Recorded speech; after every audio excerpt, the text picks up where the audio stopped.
আসসালামু আলাইকুম রাহমাতুল্লাহ। দূরে এবং কাছে যে যেখান থেকে আমার ভিডিও দেখছেন, আশা করি প্রত্যেকে ভালো আছেন, সুস্থ আছেন, নিরাপদে আছেন। প্রতিদিনের মতো আমি রান্নার রানী আফরোজা আপনাদের মাঝে নতুন আরও একটি রেসিপি নিয়ে হাজির হলাম। পুরো ভিডিও স্কিপ না করে দেখার অনুরোধ জানাচ্ছি। আজকে আমি রান্না করব নাপা শাক। এই নাপা শাকটা কে কে চিনেন কমেন্ট করে জানাবেন। আমি বাজার থেকে দুয়াটি নিয়ে আসলাম। এটা খেতে ভীষণ মজা, অনেক টেস্টি একটা শাক। আমি গুঁড়াগুলো ফেলে দিয়ে যেগুলো খাওয়া যায় এগুলো নিয়েছি এবং ক্লিন করেছি। এখন কুচি করে নেব শাকটাকে। কুচি করে রান্নার জন্য চলে আসব। কুচি করে নিয়েছি। এখন আমি একটা কড়াইয়ের মধ্যে নিয়েছি।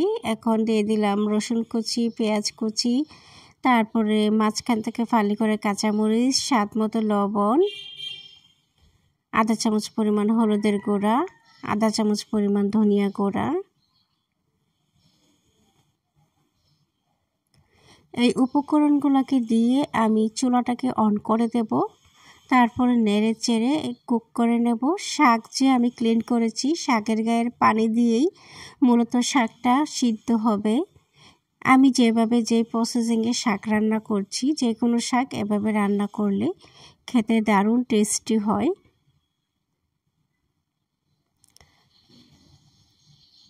তো আপনারা যারা আমার ভিডিওটা ফেসবুক পেজ থেকে দেখছেন, অনুরোধ রইল ফলো দিয়ে সাথে থাকবেন, লাইক কমেন্ট শেয়ার করবেন।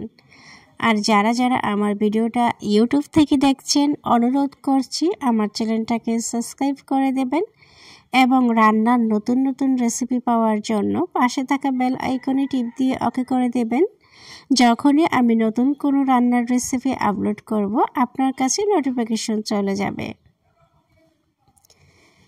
তারপর বন্ধুরা দেখুন, আমি একটু পর অনবরত নেড়ে চেড়ে শাকটাকে কুক করে নিয়েছি প্রায় 15 মিনিটের মতো। তারপরে শাকটাকে উঠিয়ে আরও একটা কড়াই বসিয়ে দিয়েছি। দিয়ে দিলাম পর্যাপ্ত পরিমাণ রান্নার রেগুলার তেল, সামান্য রসুন কুচি আর দিয়ে দিলাম পেঁয়াজ কুচি। শাক এবং ভর্তার মধ্যে পেঁয়াজ রসুন বেশি দিলে টেস্টি হয়, তা আপনারা চাইলে বাড়িয়ে কমিয়ে দিতে পারেন। আমি তো আমার মতো করে দিয়েছি। আর এখানে দিয়ে দিলাম কুচি করে নিয়েছি চিংড়ি মাছ। চিংড়ি মাছটা একটু বেশ বড় ছিল, মাঝারি সাইজের।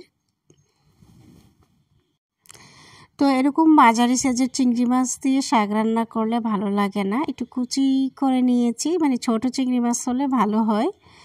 তারপর চিংড়ি মাছটা পেঁয়াজের সাথে দিয়ে লাল করে ভেজে নিয়েছি। তারপর শাকগুলো দিয়ে দিলাম। শাকগুলো দিয়ে নেড়ে চেড়ে বেশিক্ষণ কুক করব না, কারণ শাক অলরেডি সিদ্ধ হয়ে গিয়েছে। এখন শুধু শাকটাকে বাগার করেছি চিংড়ি মাছ দিয়ে।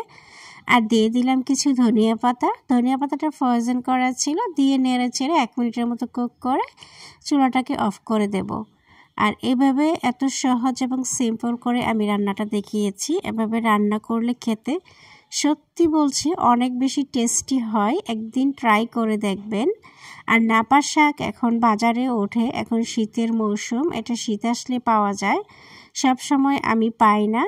আপনারা ট্রাই করবেন যারা খান নাই। অনেক টেস্টি একটা শাক, আমার তো ভীষণ পছন্দ। এই হলো আমার রান্নাটা কমপ্লিট হয়ে গিয়েছে, আমি পরিবেশন করে নিয়েছি। এই হলো ফাইনাল লুক। কি যে দারুণ খেতে, না খেলে বুঝবেন না। যাই হোক, আজকের মতো আল্লাহ হাফেজ।